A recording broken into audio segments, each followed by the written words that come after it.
कर्नाटकसह महाराष्ट्र, गोवा आणि आंध्र प्रदेशमधील लाखो भाविकांचं श्रद्धास्थान असलेल्या सौंदत्ती येथील श्री रेणुका देवीची यात्रा उदो गाई उदोच्या गजरात, ढोल ताशांच्या निनादात भंडाऱ्याची उधळण करीत लाखो भाविकांच्या उपस्थितीत उत्साहात पार पडली.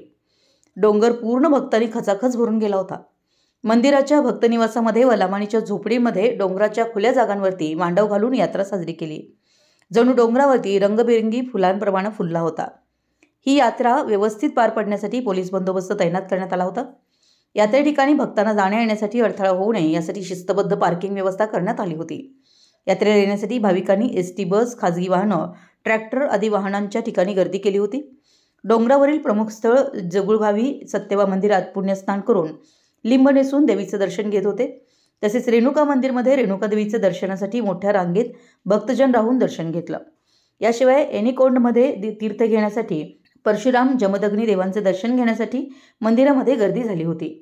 विशेष करून यल्लामा देवी यात्रेमध्ये खडकलाट, बेडकिहाळ, गळदगासह निपाणी तालुक्यातील भक्तलोक एकत्र येऊन मोठ्या प्रमाणात कापूर जाळत होते. बुधवारी संपूर्ण दिवसभर व रात्री देवीचं दर्शन, पूजा, नैवेद्य व इतर सांस्कृतिक कार्यक्रम पाहण्यासाठी रात्रंदिवस भक्तजन जागरण करून अत्यंत उत्साहात रेणुका यात्रा साजरी करण्यात आली. मराठी एस न्यूजसाठी बेडकिहाळहून महावीर चिंचणे.